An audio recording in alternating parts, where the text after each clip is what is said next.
ठीक है ना। तो जो एजियोट्रॉप होते हैं बेटा उनको सेपरेट करना डिफिकल्ट हो जाता है।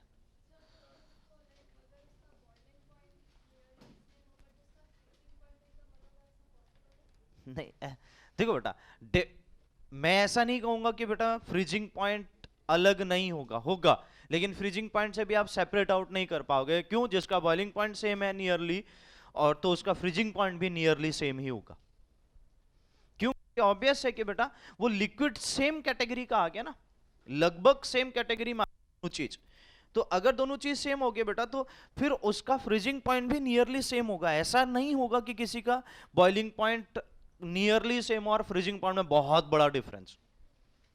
ये कंडीशन बहुत डिफरेंट होती है। मतलब अब क्या ना, आप हाइपोथेटिकल बातें करो बेटा, वो मैं नहीं कर सकता क्योंकि ये सब प्रैक्टिकली डिपेंडेंट है। जो प्रैक्टिकली देखा गया, ऑब्जर्व किया गया, आज तक ऐसा कोई भी सॉल्यूशन या ऐसा कोई भी मिक्सर, स्पेशली बात करूं, नहीं मिला जो स्पेशली जिसको हम सेपरेट कर सकते हैं, मतलब जिसमें टेम्परेचर का डिफरेंस बॉइलिंग पॉइंट में हमने यहां पर चाहे वो फ्रैक्शनल डिस्टिलेशन या डिस्टिलेशन के बेसिस पर चले, वो डिफरेंस ना हो। अगर आप देखो ना बेटा, कल हमने बात करी थी नाइट्रोजन और O2 के, N2 और O2 के, तो उसमें भी बेटा उनके बॉइलिंग पॉइंट में डिफरेंस ना था, वो आपको दिख रहा था। तो कहने का मतलब भले वो गैसियस फॉर्म में है तब भी बॉइलिंग पॉइंट में डिफरेंस तो अपने को दिखा ही ना। तो ऐसा नहीं होगा। अब वही मैं भी कह रहा हूं बेटा कि इसमें क्या ना, फिर हम एक पॉइंट पे जाके स्टॉप हो जाएंगे कि भाई उस पर अपन कुछ कह नहीं सकते, बिकॉज हाइपोथेटिकली हम कैसे ऑब्जर्व कर रहे हैं इस चीज को। क्यों? क्योंकि मैं ये मानता हूं बेटा कि अगर दो अलग अलग लिक्विड है तो दोनों में लगने वाला, मतलब दो अलग अलग कंपाउंड है, उनके बेसिस पे वो मिक्सर बन रहा है, सॉल्यूशन बन रहा है। तो उन दोनों कंपाउंड का बॉइलिंग पॉइंट इसलिए अलग अलग होगा क्योंकि दोनों के बीच में लगने वाला फोर्स अलग अलग, इंटरमोलिकुलर फोर्स। तो अगर फोर्स अलग अलग है, दोनों पे फोर्स का अमाउंट अलग अलग है बेटा, तो फिर मैं कैसे डिफरेंशिएट? इसलिए क्या होता है बेटा कि उन दोनों को इजीली सेपरेट करने के लिए जो डिस्टिलेशन मेथड बनाई है बेटा, वो डिस्टिलेशन मेथड इजीली हमारे पास यूजफुल होती है। और हाँ, मैं इतना थ्योरेटिकली जरूर कह सकता हूं कि अगर हम उनमें टेम्परेचर का डिफरेंस बहुत कम हो या नेग्लिजिबल टू जीरो, अगर मैं कहूं बात, ठीक है, तो मैं ये कहूंगा कि बेटा उनको हम सेपरेट नहीं कर पाएंगे। बस हम इतना ही वर्ड पा सकते हैं, और ना फिर फ्रीजिंग पॉइंट पे जा पाएंगे कि भाई उनका फ्रीजिंग पॉइंट बहुत डिफरेंस होगा, दोनों का बहुत अलग होगा, ये कहना भी बहुत कॉम्प्लिकेटेड हो जाएगा। क्यों? क्योंकि अगर जिसका बॉइलिंग पॉइंट सेम है बेटा, तो ऑब्वियस है कि बेटा वो हमारे पास फ्रीजिंग पॉइंट भी नियरली सेम होगा। क्यों? क्योंकि उसमें जो वो फ्रीज होगा बेटा, तो फ्रीज होने के लिए अगर बॉइलिंग पॉइंट सेम है तो आपने उनको रूम टेम्परेचर पर, तो दोनों की काइनेटिक एनर्जी लगभग सेम होगी।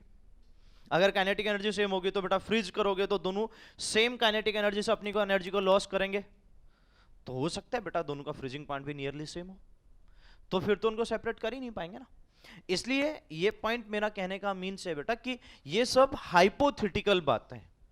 मतलब एक टाइप से क्या, थ्योरेटिकली सोच सकते हैं बट इनका कोई कंक्लूजन नहीं निकल सकता।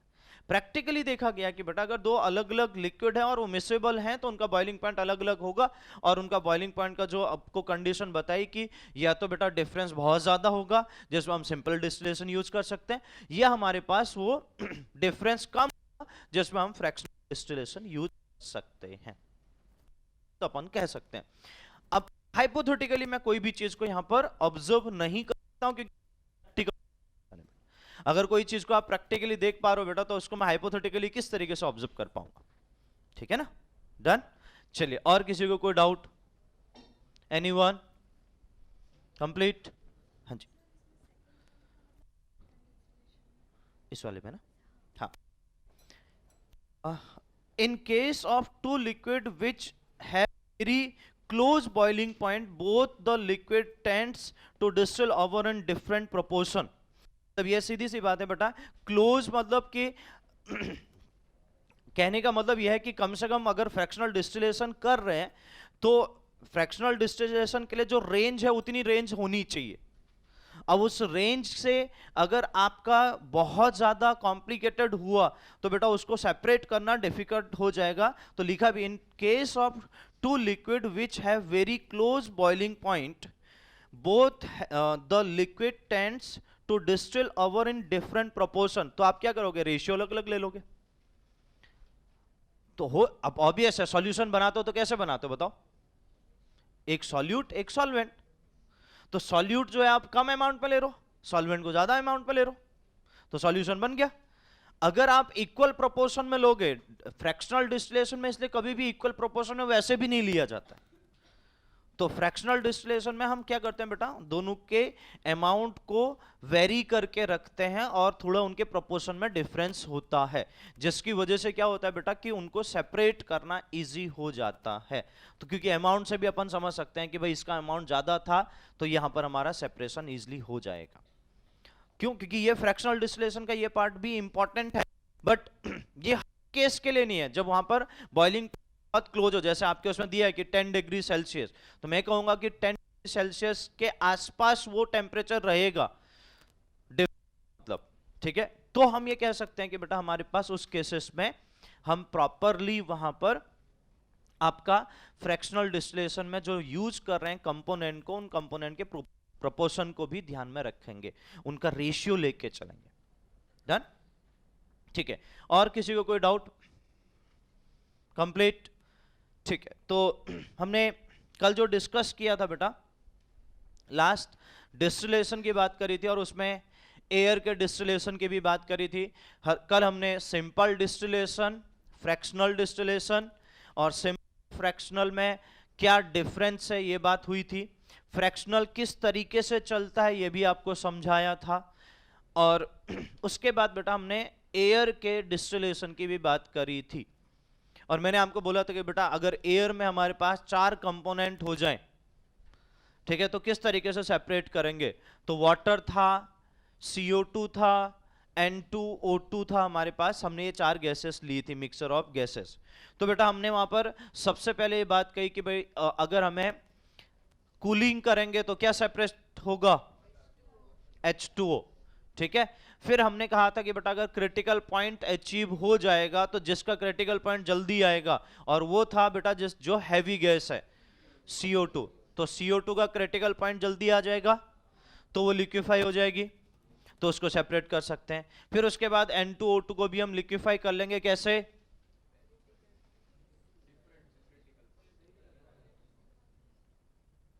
करेंगे कैसे, क्रिटिकल पॉइंट अचीव कैसे होता है, यस, प्रेशर इंक्रीज करना है और टेम्परेचर को डिक्रीज करना है, और वॉल्यूम वहां पर जो आएगा तो वो तीनों का कॉम्बिनेशन क्रिटिकल पॉइंट बनाएगा, और वो क्रिटिकल पॉइंट जैसे ही किसी एक गैसेस के लिए अचीव हुआ तो वो लिक्विड में कन्वर्ट होना स्टार्ट हो जाएगा। Without any critical point every gases does not converted into a liquid state. अगर आप ये सोचोगे ना बेटा कि अगर हम बिना क्रिटिकल स्टेट के लिक्विफिकेशन कर लें तो पॉसिबल नहीं है, मतलब जहां पर लिक्विफिकेशन, जहां से लिक्विफिकेशन स्टार्ट होगा, मतलब उससे एक पॉइंट, एक स्टेप जस्ट आप देखोगे ऊपर तो आपको क्रिटिकल स्टेट 100% मिला होगा। मतलब क्रिटिकल पॉइंट के बाद ही, मैं इतना कह सकता हूं बेटा कि क्रिटिकल पॉइंट के बाद ही आपको लिक्विफिकेशन की बात प्रॉपरली हो पाएगी। या हो सकता है कि बेटा जैसे हम आगे जाके पढ़ते हैं, मतलब सॉल्यूशन में आप पढ़ोगे वहां पर बबल पॉइंट, ड्यू पॉइंट बताया जाता है, ये थोड़ा सा एडवांस लेवल की मैं बात कर रहा हूं। तो जो बबल पॉइंट और ड्यू पॉइंट की बात होती है तो वहां पर बात की जाती है कि भाई हमारे पास एक वाटर वेपर का या एक मॉलिक्यूल गैसेस का लिक्विड में कन्वर्ट होना, या 1 ड्रॉप ऑफ लिक्विड का फॉर्म होना। तो ऑब्वियस है कि बेटा हो सकता है कि उस क्रिटिकल पॉइंट पे लिक्विफिकेशन में आपको एक ड्रॉप लिक्विड बनते हुए दिखे। बात समझ में आ रही?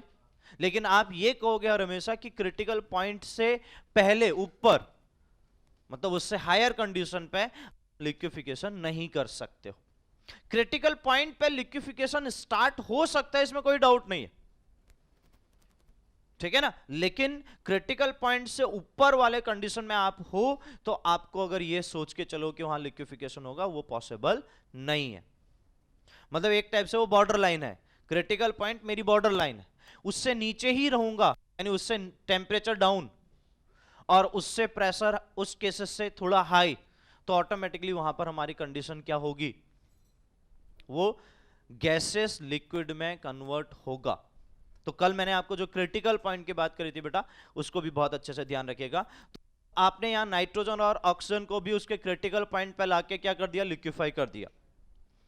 ठीक है, अब आपको दिया था उसमें कि नाइट्रोजन और ऑक्सीजन दोनों का बॉइलिंग पॉइंट अलग अलग है। दोनों का बॉइलिंग पॉइंट अलग अलग होगा तो ऑब्वियस है कि बेटा हमारे पास हम किस तरीके से जाएंगे, फिर से वो फ्रैक्शनल डिस्टिलेशन पर मूव करेंगे। तो फ्रैक्शनल डिस्टिलेशन ने क्या किया कि नाइट्रोजन है और हमारे पास ऑक्सीजन है, उन दोनों को कंप्लीटली हमने वहां पर उनके बॉइलिंग पॉइंट के बेसिस पे फ्रैक्शनल डिस्टिलेशन यूज किया, और फ्रैक्शनल डिस्टिलेशन से कंप्लीटली हमारे पास क्या हुआ बेटा, जिसका बॉइलिंग पॉइंट था वो पहले हमारे पास गैसेस स्टेट में कन्वर्ट हुआ, और कन्वर्ट होते ही एक का -195 था, एक का -183 था डिग्री सेल्सियस में। तो जैसे जिसका बॉइलिंग पॉइंट कम था बेटा वो कन्वर्ट हो गया हमारे पास डायरेक्टली किसमें, गैसियस स्टेट में, और उसको हमने कलेक्ट कर लिया।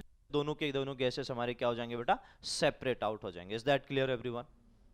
इस तरीके से ये प्रोसेस चलेगा बेटा। और हमने कहा था कि भाई दोनों को लिक्विफाई किया था, वो टेम्परेचर था -100, कितना था, -200 डिग्री सेल्सियस। और मैंने कल बात भी कही थी कि बेटा -200 डिग्री मतलब -73 से तो ज्यादा है। अगर -23 डिग्री सेल्सियस आ जाएगा तो क्या होगा, अगर मैं देखूं तो टेम्परेचर 0 केल्विन, मतलब अगर बात करें बेटा टेम्परेचर की, तो टेम्परेचर हमारे पास -273 डिग्री सेल्सियस आया, तो ऑब्वियस है कि हमारे पास क्या होगा बेटा, इसका मतलब यहां से अगर मैं देखूं तो 0 केल्विन हो जाएगा। और 0 केल्विन पे मैंने आपको बोला था कि कोई भी सब्सटेंस उसका वॉल्यूम भी 0 होता है, सही है। अगर वॉल्यूम 0 होगा तो देखो इसको थोड़ा सा आप समझ सकते हो, तो यहां से समझो, अकॉर्डिंग टू चार्ल्स लॉ, ठीक है ना, साइंटिस्ट था बेटा, उसने अपना लॉ प्रपोज किया, चार्ल्स लॉ। उसने बोला कि भाई किसी एक गैस के लिए, अगर मैम गैस की बात करें, थोड़ा सा यहां पर समझाऊं बेटा आपको, चार्ल्स ने ये बात कही थी गैस में, लेकिन उससे फिर बाकियों को भी रिलेट कर लिया क्योंकि वो पता चला वहां से। चार्ल्स ने ये बात कही थी बेटा कि हमारे पास जो गैसेस के लिए, उसने बोला कि eight constant pressure and number of moles, मतलब n को भी कांस्टेंट रख दो बेटा और p को भी कांस्टेंट रख दो। मैं आपको एग्जांपल भी दूंगा, ध्यान दीजिएगा। तो उसने बोला कि बेटा v is directly proportional t, volume is directly proportional temperature होता है, ठीक है ना। ये चीज को थोड़ा सा प्रूफ करना चाह रहा हूं तो आपके सामने, ताकि आपको क्लियर हो जाए बेटा, बहुत इंटरेस्टिंग पॉइंट है, ध्यान दीजिएगा। According to the scientist, at constant pressure and number of moles the volume is directly proportional temperature, ठीक है। जो वॉल्यूम था वो बेटा टेम्परेचर के डायरेक्टली प्रोपोर्शनल हो गया। अब देखो इसका प्रूफ समझिए कि ऐसा कब होगा, मैं आपको बताता हूं। आपने देखा होगा बेटा, मतलब प्रैक्टिकली भले देखा कि नहीं देखा बेटा, लेकिन सुना तो जरूर होगा कि बेटा वो सिलेंडर में आग लग जाती है और आग लगने के बाद कुछ टाइम के बाद सिलेंडर फट जाता है, हाँ कि ना। उसी एग्जांपल को अपन कनेक्ट करते हैं, और सुनिएगा मेरी बात को बहुत अच्छे से, बहुत इंटरेस्टिंग पार्ट है, इसलिए मैं आपको ये कनेक्ट करिए। भाई देखो सीधा सीधा पॉइंट ये है कि जब सिलेंडर में आग लगी तो जनरली होता है क्या बेटा, सिलेंडर में आग लगी मतलब चाहे उसके माउथ पे जो वो आपका जो पिस्टन है, वो पिस्टन के पास से गैस रिलीज हुई तो वहां पर आग लगी, या पाइप पे आग, तो पाइप बंद होने के बाद फिर वो गैस जो रिलीज हो रही थी बेटा वो उसके पिस्टन तक पहुंच गई, जो वहां रेगुलेटर लगा रहता है, देखा ना। अब अल्टीमेटली क्या हुआ बेटा कि आग सिलेंडर के बिल्कुल पास में पहुंची। जब तक सिलेंडर के पास में नहीं है तब तक डरने की जरूरत नहीं है। और वैसे भी अब आप साइंस के स्टूडेंट हो तो आपको भी समझना चाहिए कि भाई अपने को डरने की जरूरत कब तक नहीं होती है, जो मैं आपको समझा रहा हूं। अब वो जो सिलेंडर है बेटा, आपको भी पता है वो प्रॉपरली मेटल का बना होता है, किसका, तो वो सिलेंडर में जैसे आग लगी बेटा तो क्या होता है, अब ऑब्वियस है आग लगी तो क्या होगा बेटा, टेम्परेचर बढ़ेगा, जहां आग लग रही है उस जोन का टेम्परेचर बढ़ेगा, तो उस जोन पे जो मेटल है, जो मेटल आपका उस कंप्लीटली उस सिलेंडर पे का है, उस मेटल का भी टेम्परेचर बढ़ेगा। And we know that metal are a good conductor, तो क्या होगा, हीट ट्रांसफर होगी। अब अंदर का हीट क्या, बाहर से हीट अंदर जाएगी, और अंदर क्या है बेटा, एलपीजी, लिक्विड पेट्रोलियम गैस, सही है। अब टेम्परेचर बढ़ेगा बेटा, तो ऑब्वियस है कि बेटा वो जो गैस लिक्विफाई हुई है उसका टेम्परेचर बढ़ा, यानी उसका क्या हो जाएगा बेटा, बॉइलिंग पॉइंट अचीव हो सकता है। धीरे धीरे टेम्परेचर बढ़ रहा है ना। अब टेम्परेचर बढ़ने से वो गैसियस मॉलिक्यूल जो लिक्विड फॉर्म में कन्वर्ट हुए हैं बेटा, उनका क्या होगा, टेम्परेचर बढ़ने से हमारे पास वो अपने काइनेटिक एनर्जी को गेन कर और इंक्रीज होते जाएगी काइनेटिक एनर्जी। तो काइनेटिक एनर्जी इंक्रीज तो इंक्रीज होके क्या करेगा बेटा, गैसेस मॉलिक्यूल जो होते बेटा, जैसे अपने बॉइलिंग पॉइंट पे पहुंचेंगे तो धीरे धीरे अब क्या होगा बेटा, वो हमारे पास जो सिलेंडर है, वो सिलेंडर में अगर आप देखोगे बेटा, सभी वॉल रिजिड वॉल होती है, वो कभी भी स्प्रेड नहीं कर सकती। स्प्रेड इन द सेंस कि मतलब जैसे बैलून में आपने देखा है ना, तो आप उसको फोर्स लगा रहे हो, एक्स्ट्रा फोर्स लगाए तो बस्ट होता है, थोड़ा फोर्स लगा रहे हो तो क्या कर रहा बेटा, अपनी पोजीशन को चेंज कर रहा है, सही है कि नहीं है। तो ऐसे मूवेबल पिस्टन, यानी साइकिल में कभी हवा जब भरी है बेटा, तो जो वो पंप जो होता है बेटा, उसमें क्या कंडीशन होती है कि आप बाहर से फोर्स लगा रहे हो, भरी ना हवा, भरी ना, तो जो फोर्स लगा रहे हो बेटा बाहर से, वो फोर्स आपका है, जैसे आपने वो फोर्स रिलीज किया तो पिस्टन ऊपर आना स्टार्ट हो जाता है, होता है ना, होता है कि नहीं होता, देखा है ना। तो वही चीज मैं आपसे कह रहा हूं बेटा कि पिस्टन ऊपर आता अगर वो मूवेबल होता, लेकिन जो गैस सिलेंडर हम देख रहे हैं बेटा, वो उसमें पिस्टन तो ऐसा कुछ है नहीं कि मूवेबल हो पाए। अब क्या होगा बेटा, धीरे धीरे गैस मॉलिक्यूल की काइनेटिक एनर्जी बढ़ रही है, और वो मॉलिक्यूल इस वॉल पे प्रेशर लगा रहे हैं, यानी जो सिलेंडर का वॉल है उस पर प्रेशर लगा रहे हैं। अब क्या, प्रेशर लगा, धीरे धीरे थोड़ा प्रेशर बढ़ा, अब वॉल की कैपेसिटी होगी। अब जब बेटा वॉल, अब आग जो लगी है बेटा, वो आग तो बढ़ते हुए जा रही है, हीट बढ़ते हुए जा रही है, अंदर हीट सप्लाई भी बढ़ रहा है, क्या मैं सही कह रहा हूं भाई। देखो ऑब्वियस है कि जब आपने सिलेंडर ने आग पकड़ी बेटा, तो धीरे धीरे क्या होगा बेटा, वो आग ऑब्वियस है कि हीट ज्यादा प्रोड्यूस होते जाएगी, और हीट ज्यादा प्रोड्यूस होते जाएगी तो सिलेंडर आपका गर्म होते हुए चले बहुत हाई टेम्परेचर पे, और बहुत हाई टेम्परेचर पे हीट होते हुए चलेगा तो अल्टीमेटली की हीट का ट्रांसफर होगा। अब हीट का ट्रांसफर जितना ज्यादा होगा बेटा, अंदर गैसेस मॉलिक्यूल की काइनेटिक एनर्जी उतनी ज्यादा बढ़ेगी।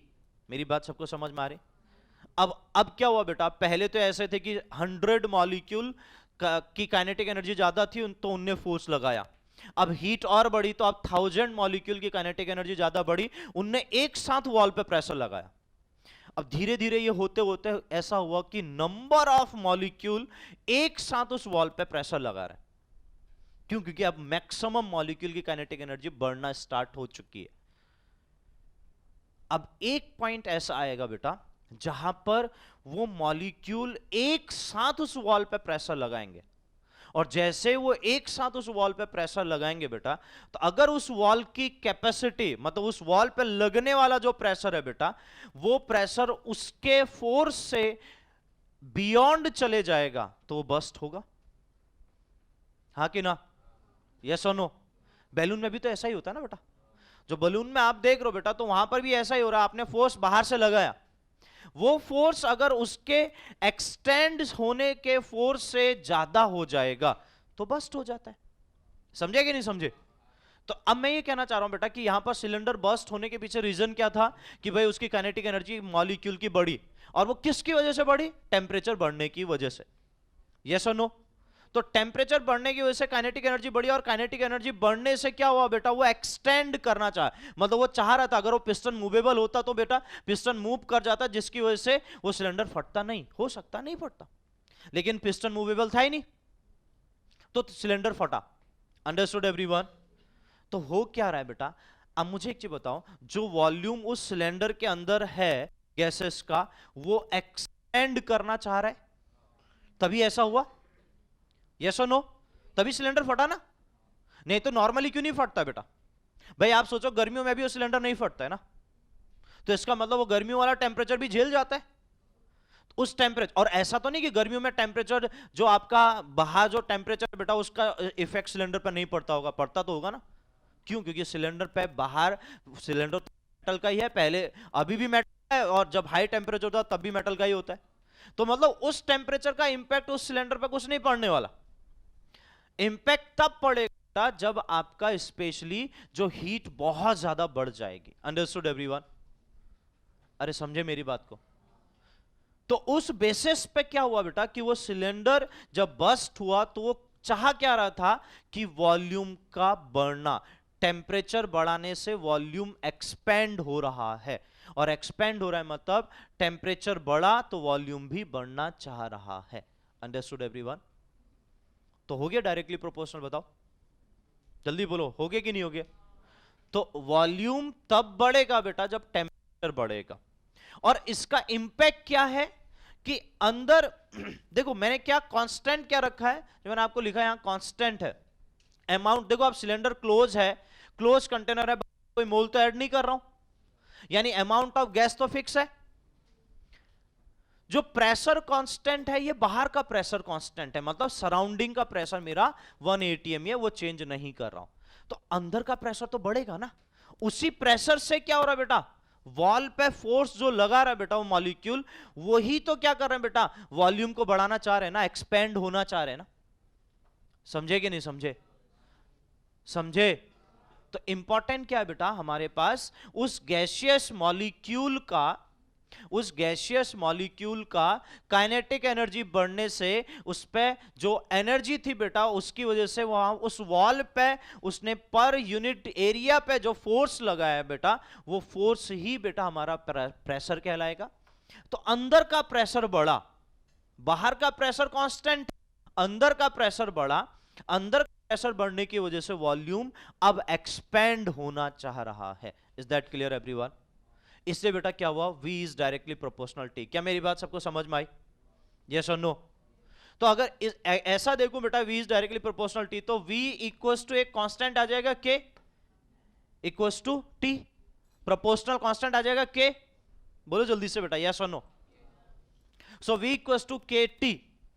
अब ध्यान देना बेटा, अगर हम यहां पर इस तरीके से पूरा एक्सपेरिमेंटली इसको देखें, अगर हम ऑब्जर्व करें कि अब ध्यान दीजिएगा मेरी बात को, कि मैं ऐसा लेके चल रहा हूं कि अगर सपोज करो किसी एक ही गैस की बात कर लेते हैं, जब उसका टेम्परेचर T1 था तब उसका वॉल्यूम जो है बेटा हमने माना कि वो V1 है, या आप इसको कुछ भी कंडीशन पे ले सकते हो जब आगे मैं जाऊंगा। अगर उसका टेम्परेचर मैंने चेंज कर दिया, इंक्रीज कर दिया सपोज करो, या डिक्रीज कर दिया, जो भी आप ले सकते हो बेटा वो तो कर सकते हैं। टेम्परेचर को अगर मैंने T2 किया तो वॉल्यूम क्या हो जाएगा बेटा, V2 हो जाएगा। बोलो जल्दी से यस और नो? कंडीशन बना लो बेटा यहां पर, V equals to K V by T। इस इक्वेशन से ध्यान देना, V by T which is equals to, मैं K लिख सकता हूं बेटा। इस इक्वेशन को देखिए जल्दी बोलो बेटा यार, पक्का? तो बेटा अगर मैं यहां पर बात करूं कि पहले कंडीशन के लिए V1 by T1 which is equals to K, which is equals to K, और सेकेंड केस के लिए V2 by T2 which is equals to K, according to equation first and second we know that if the LHS equals to RHS, अगर यहां पर बेटा हमारे पास ये same हो जाए, यानी RHS अगर सेम हो जाए तो LHS को भी इक्वल होना पड़ेगा, हाँ कि ना? ये तो पता ही है ना मैथमेटिकल रूल।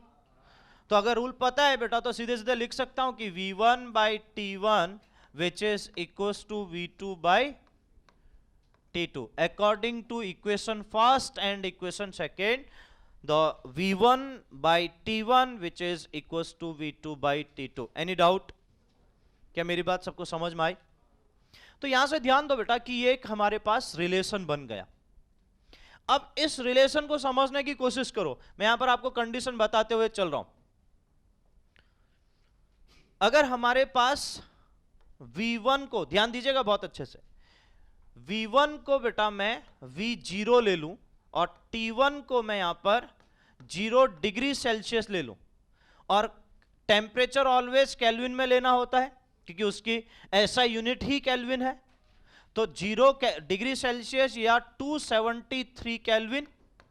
क्या मैं सही कर रहा हूं बेटा? यस और नो? ठीक है। V2 हमारे पास हो जाएगा बेटा, इसको मैं T मान लेता हूं, स्मॉल t, तो T2 हमारे पास स्मॉल t डिग्री सेल्सियस, या और करके क्या लिखूं बेटा, T प्लस 273, ये केल्विन में आ जाएगा? बोलो हाँ के ना? ठीक है, इसको उठा के इस इक्वेशन में पुट कर लूं, समझे? V1 T1 मिल गया मुझे, V2 T2 भी मिल गया, उठा के इस इक्वेशन में पुट करते हैं बेटा, क्या आ जाएगा, V0 by 273 V1 by T1, clear है सबको? विच is equals to V2, V2 क्या है, VT, ठीक है, एंड T2 क्या है, T प्लस 273, सही है ना? और सभी केल्विन में ही बात हो रही है बेटा, टेम्परेचर, ये ध्यान रखिएगा, समझे? अब यहां से बेटा अगर मैं देखो, अब मैं फाइनली यहीं से आपका VT निकालना चाहूं, VT, तो VT को हम इधर ले आते हैं, VT which is equals to क्या आ जाएगा बेटा, V0 ब्रैकेट के अंदर T प्लस 273 डिवाइडेड बाय 273, सही है कि नहीं है? जल्दी बोलो बेटा, पक्का? Any doubt? Any doubt? क्या मेरी बात समझ में आई? अब देखो बेटा, जो मैं बात कह रहा था आपसे, तो आपको उस चीज को शायद इससे पूरा कनेक्ट होते हुए चलोगे। अब मैं यहां पर बात करना चाह रहा हूं कि अगर हमारे पास जो T डिग्री सेल्सियस है, उस T डिग्री सेल्सियस को मैं -273 डिग्री सेल्सियस ले लेता हूं, ठीक है ना? तो अब इस पॉइंट को यहां पर पुट करिए बेटा फॉर्मूले में, VT इक्वल्स टू क्या है, V0, और स्मॉल t की वैल्यू क्या हो गई बेटा, -273, बोलो जल्दी यार, हाँ के ना, प्लस 273 डिवाइडेड बाय 273 आ गया 0, यस और नो? ठीक है, अब ये टर्म पूरा का पूरा क्या हो गया बेटा, तो ऑटोमेटिकली VT क्या आ जाएगा बेटा, 0 आपका आ जाएगा। इससे क्या समझ में आ रहा है कि वॉल्यूम 0 हो गया है, यस और नो? तो अब मुझे एक चीज बताओ बेटा, जब वो कंप्लीटली कह सकता है, और गैसियस मॉलिक्यूल तो बहुत दूर दूर प्रेजेंट होते हैं, सही है कि नहीं है? तो ऑब्वियस है कि बेटा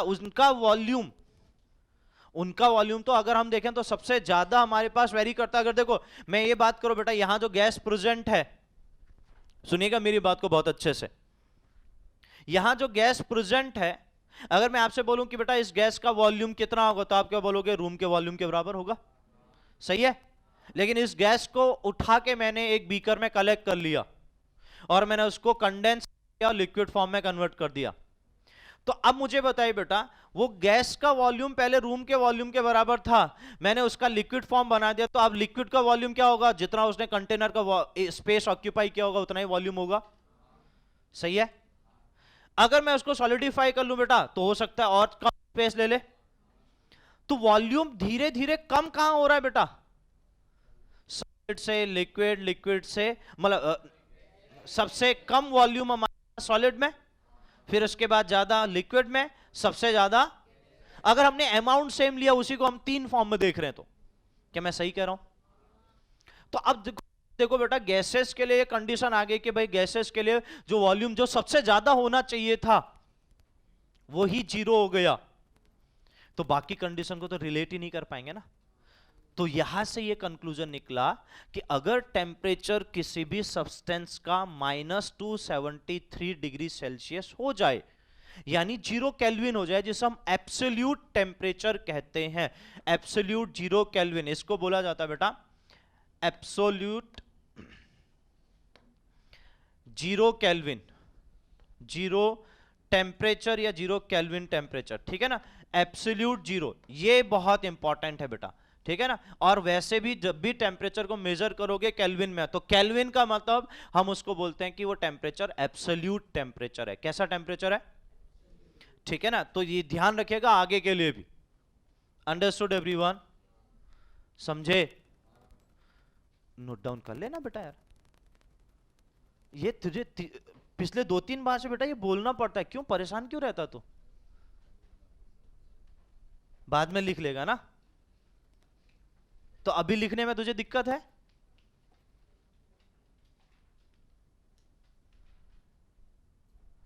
मुझे लगता है कि बेटा ज्यादा होशियार हो गया,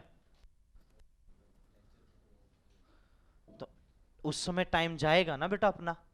समझ से काम करना अच्छा होता है कि या पागलों की तरह काम करना अच्छा होता है, ये समझ। जब अपन बात कर रहे हैं बेटा कि साथ में चल रहे हैं, सब लोग लिख रहे हैं, तो तू केवल शक्ल देखे जा रहा है बेटा, बोर्ड देखे जा रहा है, तो उससे काम नहीं चलने वाला ना। शायद तेरे काम की ही चीज है। ओके, तो मैं जस्ट ये पॉइंट कह रहा था बेटा कि यहां पर ये जो टेम्परेचर है एब्सोल्यूट जीरो केल्विन टेम्परेचर, और जब भी टेम्परेचर आगे के लिए मैं हर हमेशा के लिए बात कर रहा हूं, देखो बेटा ये ऑलवेज ध्यान रखना कि वैसे तो आपने यूनिट एंड डायमेंशन में अगर आप देखोगे, फिजिक्स के अकॉर्डिंग यूनिट एंड डायमेंशन में जाओगे, तो बेटा जब वो हम बात करते हैं यूनिट की, तो 7 फंडामेंटल यूनिट होती है। उन 7 फंडामेंटल यूनिट में आपने देखा होगा कि टेम्परेचर की, वो टेम्परेचर को भी फंडामेंटल यूनिट कह रहा है, और उसकी यूनिट केल्विन में आप जो जनरली देखते हो, डिग्री सेल्सियस में भले ही दिया है, लेकिन ऐसा यूनिट में हम उसको कहां ले रहे हैं बेटा, केल्विन में। कहां ले रहे हैं? तो इन सिंपल वर्ड की बेटा केल्विन उसका स्पेसिफिक और स्टैंडर्ड यूनिट है, तो आप हमेशा उसको केल्विन में ही कन्वर्ट करना है। आप देखो क्वेश्चन किस तरीके से पूछा जाता है, मतलब ये सब पूरा गैस स्टेट का थोड़ा सा पार्ट है, मैं आपको बता रहा हूं क्योंकि मैंने उसी से किया ताकि आपको ये समझ में आए। क्योंकि यस है कि बेटा यहां पर मैं बार बार मैं 2-3 बार ऑलरेडी बोल चुका था कि भाई हाँ हमारे पास कि वो मैटर एग्जिस्ट नहीं करेगा, लेकिन ठीक है आज मैंने वो प्रूव भी कर दिया आपके सामने कि भाई वो वॉल्यूम जीरो हो रहा है, तो आप खुद समझ पा रहे हो कि उसका वो मैटर एग्जिस्ट नहीं करेगा।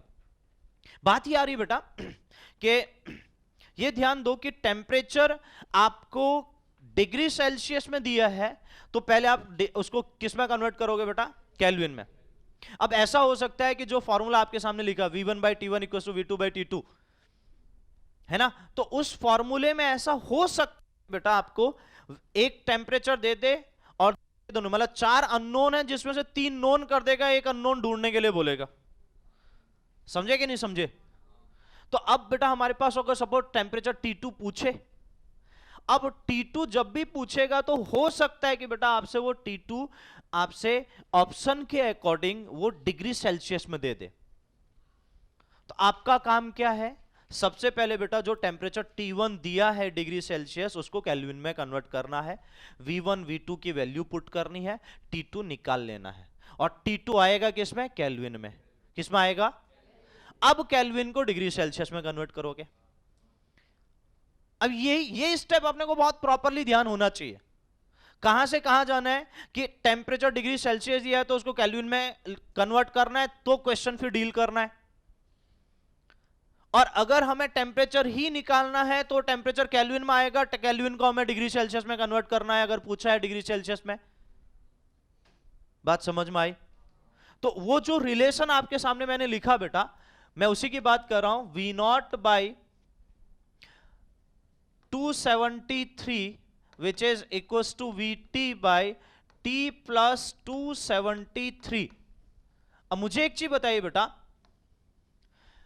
अगर मैं इस T को निकाल रहा हूं, अगर मुझसे पूछा है कि स्मॉल t कैलकुलेट कर, तो ये स्मॉल t किस में आएगा, किस में आएगा? देखना बेटा अच्छे से देख, किस में आएगा? हाँ, यही कंफ्यूजन चालू हो जाता है। इससे पहला ही कंडीशन ही आपके सामने रख दिया, स्मॉल t तो हमने डिग्री सेल्सियस में लिया था ना, तो T plus 273 किया तो पूरा केल्विन में कन्वर्ट हो गया, लेकिन स्मॉल t की वैल्यू आएगी तो किस में आएगी, डिग्री सेल्सियस में, नॉट केल्विन। देखो बेटा अभी भी मैंने t को, स्मॉल t को क्या लिखा है बेटा, ध्यान दो क्या लिखा है यहां पर, T2 small t degree Celsius, convert करके T प्लस 273, तो जो T की वैल्यू आएगी वो तो डिग्री सेल्सियस में ही होगी ना, हाँ कि ना? T प्लस 273 ओवरऑल वैल्यू किस में होगी? केल्विन में। बात समझ में आई? यानी आपका अगर बेटा सपोज करो मैं यहां पर लिखूं T प्लस 273, ये किसकी वैल्यू है बेटा? T2 है ना? और अगर T2 आपका 546 केल्विन 546 आ रहा है तो ये केल्विन है। तो अब आप 273 को इधर ले जा रहे हो कि नहीं ले जा रहे हो बताओ? 546 में से आपने 273 माइनस किया तो स्मॉल टी आया। और मुझे बताओ बेटा, आपको मैंने जो बोला कि वो कैपिटल T2 जब आप निकालोगे तो वो किस में आएगा? केल्विन में आएगा। फिर आपको डिग्री सेल्सियस में कन्वर्ट करना होगा, तो क्या करोगे आप? डिग्री सेल्सियस में केल्विन से डिग्री सेल्सियस में करने के लिए भाई जो केल्विन में टेम्परेचर है उसको माइनस 273 करोगे, तो यहां पर भी तो वही कर रहे हो ना बेटा आप। समझे कि नहीं समझे? तो तभी ये जाके T निकलेगा। और अब मैं कह रहा हूं कि बेटा आपको T2 को आपने ऐसे लिख दिया, इस T2 को आपने ऐसे लिख दिया, समझे? तो जो आप T निकालोगे वो किस में आएगा? डिग्री सेल्सियस में ही आएगा ना बेटा। क्या मेरी बात समझ पा रहे हैं बच्चों यार सब लोग? पक्का? तो मैं यही कहना चाह रहा हूं बेटा कि वो समझिए बहुत अच्छे से कि आपको जो पाथ दिया है वो किस बेसिस पे किस तरीके से आप मूव करोगे। अभी भी किसी को डाउट है तो बोल सकते हैं, या किसी को नहीं कनेक्ट कर रहा है तो प्लीज बता सकते हैं।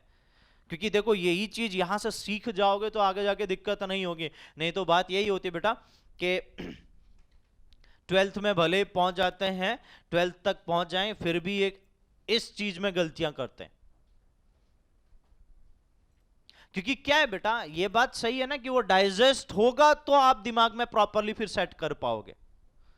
अगर वो डाइजेस्ट ही नहीं होगा तो बार बार परेशान करेगा। तो मैं फिर से पूछ रहा हूं बेटा, किसी को कोई डाउट है? कनेक्ट हुआ? ये T किस में दिया बेटा आपको? तो मुझे लेना किस में है टेम्परेचर को? जब भी मैं कैलकुलेशन करूंगा मुझे केल्विन में कन्वर्ट करना पड़ेगा। तो मैंने T प्लस 273 लिखा तो मेरा केल्विन में कन्वर्ट हो गया। लेकिन E की वैल्यू किस में होगी? सेल्सियस में ही होगी। तो मैं ये कह रहा हूं बेटा, अगर आप ये T निकाल रहे हो स्मॉल t, तो वो डिग्री सेल्सियस ही आएगा। आएगा कि नहीं आएगा? तो फिर आप ये क्यों परेशान हो रहे हो कि भाई आपने ये T निकाला तो T प्लस 273 किया था तो टोटल में कन्वर्ट हुआ था, तो स्मॉल टी तो डिग्री सेल्सियस में ही है ना। तो जो आप स्मॉल टी निकाल लो डिग्री सेल्सियस ही आएगा। और मैंने आपको प्रूफ करके भी दिखाया कि अगर इसकी वैल्यू T2 के बराबर है और T2 मेरा 546 है, तो आप स्मॉल टी निकालोगे तो क्या करोगे? T plus 273 which is equal to 546। अब आपको स्मॉल टी निकालना है तो क्या करोगे? 273 को उधर ले जाओगे, तो 273 मतलब 546 माइनस 273, तो आया कि नहीं आया? आपने माइनस किया कि नहीं किया? तो मैं यही कह रहा हूं बेटा, अगर आपने डायरेक्टली इस फॉर्मूले से जो हमने V1 by T1 which is equal to V2 by T2 लिखा, यहां से आपको सपोज करो V1, V2, T1 ये गिवन है, ये क्वेश्चन में गिवन है, और आपसे पूछा है कि T2 कैलकुलेट करो, और आपको नीचे ऑप्शन जो बना के दिए हैं वो डिग्री सेल्सियस में दे दिए। तो सबसे पहले जो T2 आपका आएगा अकॉर्डिंग टू गिवन इक्वेशन, जो T2 आएगा बेटा, वो आपका आंसर जो भी आएगा वो पहले केल्विन में आएगा। सही है? अब आप क्या करोगे बेटा? T2 को कन्वर्ट करोगे उस केल्विन से डिग्री सेल्सियस में, क्योंकि ऑप्शन सब डिग्री सेल्सियस में दिए। तो क्या करोगे बेटा? T2 आपको मिल चुका है, T2 आपको पता है, तो आप क्या करोगे यहां पर कि हमारे पास डिग्री सेल्सियस में निकालने के लिए T2 अगर आपको सपोज पता है x केल्विन है, तो आपको अगर डिग्री सेल्सियस में निकालना है तो क्या करोगे बेटा? यहां पर सीधे सीधे x केल्विन माइनस 273 करोगे कि नहीं करोगे? बताओ, बस आंसर आ जाएगा। और वही कर रहे थे अपन, यहां पर भी वही कर रहे थे यार। ये डिग्री सेल्सियस में निकालने के लिए हमने क्या किया? इसको इधर लेके गया तो डिग्री सेल्सियस में आएगा ना बेटा। समझे? समझे कि नहीं समझे? तो बेटा मैं फिर से ये कहना चाह रहा हूं कि इस चीज को समझना बहुत जरूरी है। अगर आप उस चीज को प्रैक्टिकली समझे नहीं तो ऑब्वियस है कि बेटा हमारे पास दिक्कत होगी। तो ये ध्यान रखिएगा बहुत अच्छे से, ताकि कहीं कोई प्रॉब्लम ना हो। Understood everyone? क्या मेरी बात सबको समझ में आई? तो प्रैक्टिकली बेटा जब आप फॉर्मूले को देख रहे हो, देखो ये सब चीजें ना, मैं आपको फिर से बोल रहा हूं, छोटी छोटी चीजें हैं जो आपको आगे जाके फिर परेशान करती है, तो यहां पर उसको प्रॉपरली सीख लो, तो हम ऐसी गलतियां आगे जाके ना करें। मतलब देखो क्या है बेटा, यही इंप्रूवमेंट है। आपको क्या है बेटा कि भाई आगे जाके कुछ नया, कुछ और, ऐसा नहीं कि कुछ अलग ही दुनिया में जाना है। चीजों का लेवल बढ़ता है, क्वेश्चन का थोड़ा सा लेवल बढ़ेगा, और मैं तो ये कह रहा हूं बेटा लेवल क्या बढ़ेगा, लेवल के तो क्वेश्चन आप कर रहे हो अच्छे से, आपने करके दिखाया है, आपने खुद को प्रूव करके दिखाया है। इससे ये भी समझ में आ रहा है कि बेटा ऑब्वियस है कि आप कर रहे हो, लेकिन बात क्या है बेटा, जहां हम क्या होता है, जहां मैंने आपको बोला कि जहां पर मैक्सिमम बच्चा गलती करता है, तो आपको तो उस चीज को सबसे ज्यादा हाईलाइटेड करके रखना है। मैं फिर से बोला बेटा कि हमें तो ये स्पेशली ट्रेनिंग में ये भी बताया जाता था कि बच्चा जहां गलत कर रहा है, वो क्वेश्चन ही, चाहे एग्जाम के पेपर में जो गलतियां करता है, आपने कोई भी मिस्टेक करी, वो मिस्टेक, देखो आपने जो चीज सही करी वो आपको आता है, उसमें आप कॉन्फिडेंट हो, उसकी बात नहीं हो रही, लेकिन जो चीज आपने गलत की, वो चीज को आप लिखिए कि आज मैंने इस पेपर में ये 5 मिस्टेक करी हैं। क्वेश्चन नहीं लिखना है, आपने अपनी मिस्टेक लिखनी है। आपको पता है कि आपने सिली मिस्टेक करी है 2 क्वेश्चन में या 3 क्वेश्चन में, तो लिखो कि ये सिली मिस्टेक मैंने करी। अपनी गलतियों की हम एक प्रॉपरली एक डायरी मेंटेन करें ना, और हर बार ये ध्यान रखें कि पिछली बार मैंने 3 सिली मिस्टेक करी थी, एक सिली मिस्टेक इस टाइप की मैं इस बार नहीं करूंगा या नहीं करूंगी। तो आपकी गलतियां की जो डायरी है बेटा, वो धीरे धीरे आप उसमें से अपनी गलतियां हटाते हुए चलोगे ना, तो ऑटोमेटिकली 100% एक दिन ये जरूर कह सकता हूं कि 99% आप अपनी गलतियों को इंप्रूव कर सकते हो। नहीं तो पेपर देके बाद में बाहर निकल के होता है, अरे यार सर मिस्टेक ऐसी है ना, कह नहीं सकते, इतनी गंदी मिस्टेक कर कि कह नहीं सकते, इसका कोई जवाब नहीं है, ये पॉइंट निकलते हैं सामने। क्यों निकल रहे हैं बेटा? क्योंकि ऑब्वियस है कि बेटा अपनी गलती का एहसास तो हुआ, लेकिन उसके लिए हमने आगे काम नहीं किया। घर पे जाके लिखो बेटा अपनी गलतियों को, और अभी आपके पास टाइमिंग है, क्योंकि 11th में आने के बाद, मैंने आपको क्या बोला बेटा, 11th आने के बाद या आप 11th 12th में जब रहोगे तो इतना टाइम नहीं मिलेगा। मैं तो कहता हूं वहां पर भी करो, हम तो करवाते भी हैं, स्पेशली मैं तो करवाता था पहले, मतलब यहां तो ठीक नहीं है, लेकिन पहले तो करवाता था, डायरी मेंटेन होनी चाहिए, पता कितनी गलतियां हुई है और कितनी इंप्रूव करी। पिछले 3 टेस्ट में तूने जितनी गलतियां करी तूने लिखा है, बोलता है ऐसा लिखा है, दिखा डायरी, देखी, तो ठीक है, अब ये गलतियां कितनी इंप्रूव हुई? सर 2 इंप्रूव हुई, तो बढ़िया है, 2 तो इंप्रूव हो गई ना। इंप्रूवमेंट बेटा एक दिन में नहीं, आप ये समझो ना, आप प्रैक्टिकली समझो कि आप यहां से प्रिपेयर हो रहे हो कि भाई हम एक अच्छे कंपटीशन के लिए एक अच्छे कंपटीटर के फॉर्म में बाहर निकले, तो मतलब आप 4 साल तक प्रिपेयर करने के लिए जा रहे हो, तो फिर वो 4th ईयर के एंड में आप पेपर तब जाके दे रहे हो, तो मतलब ऑब्वियस है कि बेटा आपको वो एक छोटी छोटी चीजें आपको पता चलेंगी। लेकिन हम क्या कर रहे हैं बेटा कि अपन गलतियों को देख ही नहीं रहे, वो साइड कर रहे हैं, बस मार्क्स कितना है उससे मतलब है, हमें मार्क्स अच्छे आ जाने चाहिए, मार्क्स ज्यादा आने चाहिए, कम नहीं आने चाहिए, गलतियां इंप्रूव करें ना करें उससे कोई मतलब नहीं है। तो ऑटोमेटिकली बेटा ये जो जोन है ना, वो हमें परेशान करेगा, ठीक है ना।